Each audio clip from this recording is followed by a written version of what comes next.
I tell a lot of guys now, and because of course I don't have to use half of that stuff now with what I do. I would always try to just outwork, what I would have to do in a gig. I know guys now, they don't just shed for moments. Right. I was always just, shedding to just figure it out. I got weighted sticks all the way from ankle weights. I mean, I did it all coming up, just trying to, because I didn't really have the ability at first. Really? I didn't. I didn't have chops at first. I didn't have timing at first. I had to work at that stuff, man. It just didn't come natural.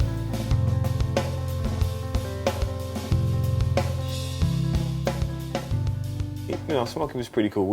We had some moments, some character glitches in there. Honestly, that was I wouldn't call it breakup in that way, but that was kind of the thing that kind of split the two of us. Oh, really? In the midst of that, he had went on kind of like a break, because he was kind of starting his church and things like that. So I went and I got a call by Damien Farmer. Yeah. Which used to be one of my great friends, and I still love him to death. Nothing but respect and love. And at the time, we were playing with Mario. Yeah. And this is when he had his song Crying Out For Me. Yeah. And so we were getting ready to go to New York to do some AOL tapings. We did like 3 or 4 tapings, right? And somebody from church got a hold to those videos on MySpace, MySpace. Right. And showed him to Smokie, man. And Smokie basically told me that he wasn't happy with my choice of choosing to play R&B with still being under his, leadership and, being under his gig and his brand. Yeah. And he told me he wasn't happy, and basically he was like, the word he used, without sounding too crazy, the word he used was like basically he needed to punish me for the actions I had took for doing it. So me being me, I said no, I'd rather just walk away, and that was it. The rest is history. Yeah. It's almost like the best of both worlds, but Donald was like a super producer. Yeah. So the scariest part, even with Donald, was my first experience with him, even working on the production end, was he walked in and we were going over one of his songs, and I never forget, he stopped me and said, "Hey man, Varo, that's nice. I like what you're doing." He's like, "But don't do it in the verse. Make sure you do it on the chorus." And I stopped. And right then and there, I understood why the glue between him and Danny worked so well. Because it was the same type of method of placement. Yeah. They're not trying to take away what you're doing. It's where you're putting it. It's the distraction of where you're putting it. Yeah. So Donald is very hard on drummers too, though. He's very hard on tempo. He likes everything consistent, like everything hitting hard. In dynamics, he's big on dynamics. And the craziest thing that people don't realize about Donald, and I used to get embarrassed about, he's very emotional when it comes to ballads, right? So he likes his ballads really live. He doesn't really like drum loops. Right. It's crazy, but he don't like drum loops. So you playing hi-hat, right? But when you get to the middle of the song, he may want you to push the tempo a little bit. Right. And then when we get to the vamp, he may want you to pull it back. Oh. Because he's feeling, however the vocal is lining up with whatever tempo. And some people in the audience may think the drum is bad timing. Yeah. But you just gotta know the personality of the artist. Oh, nice. Yeah. James Fortune came around by my friend Titus. Okay. Titus Robertson, the homie. Cheese, definitely one of the head cheeses. Right. He called me, and Donald about doing, I think it was 2 dates with James. And when he initially called me, I couldn't do them. What happened was, when I couldn't do the show, they called Daryl Howell, Lil Man. Yeah. So he went out with James for a while, and he was killing, man. Yeah, I'm sure. So when I saw how bad he was killing, I said, "Oh, I know I'm not going back.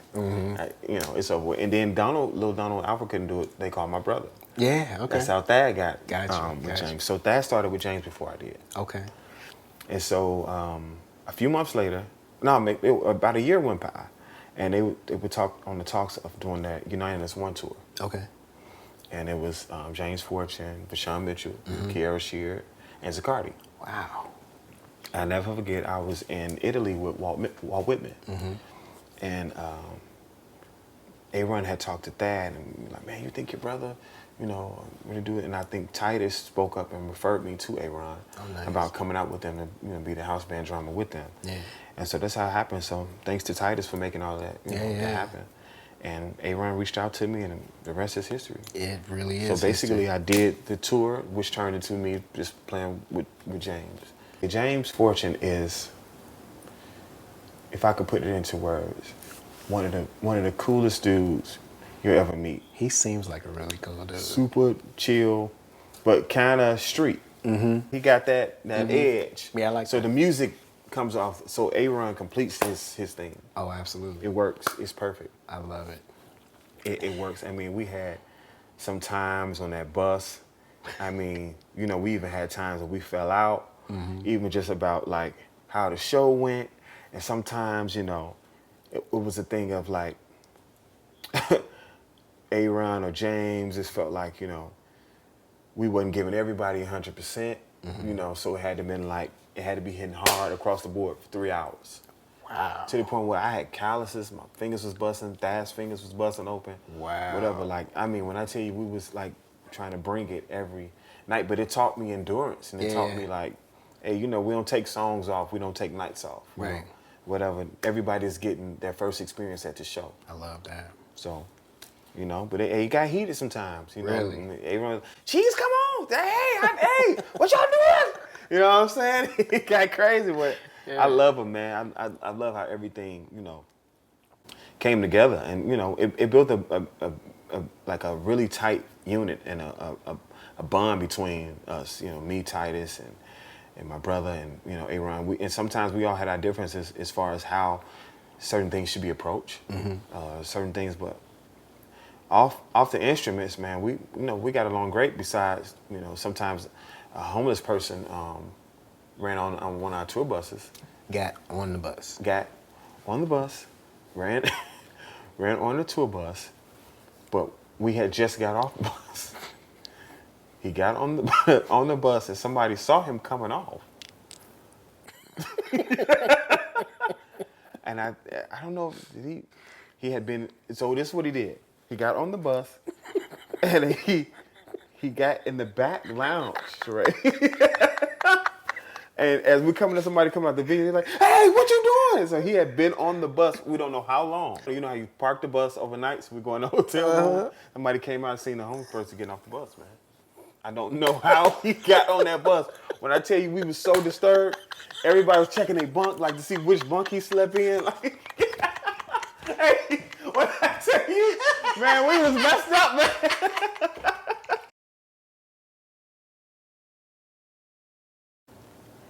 Lalah Hathaway.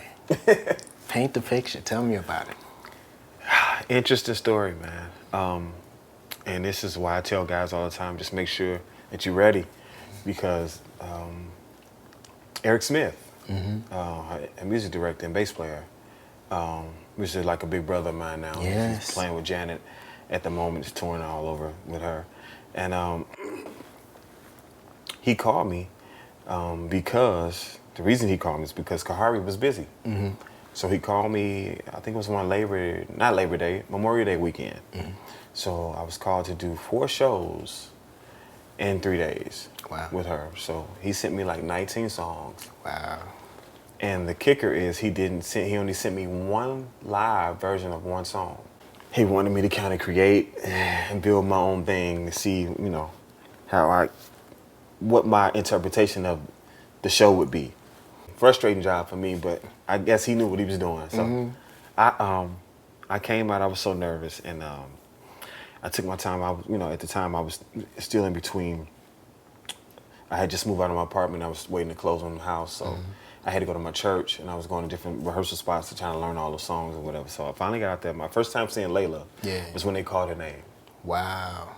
Yeah. No sound check, anything. When they called her name to come out, she's like, hey. I was like, oh, I'm finna bomb. I'm about to bomb. And Eric's like, oh, I got you. Don't worry about it. He's basically teaching me the endings of these songs, Right. intros and everything, while the show is going on. So I did that. The next day was in Cleveland. Right. That one felt a little better. Eric, giving me pointers and stuff like that.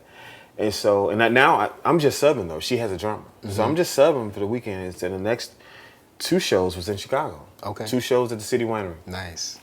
And I did those shows. And then after that, it was like, hey, man, Lalah wants you to go on the road with us, man. We're getting ready to do like a 5-week tour with Anthony Hamilton, man. Are you interested? That's so dope. And I said, what?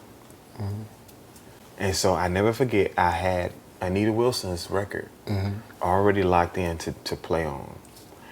And let me tell you how God works. I was like, oh, man, I need to go and do this tour. But at the same time, I had already told Anita I would be there, and locked her in. And then, stuff come out of nowhere. So they allowed me to stay home.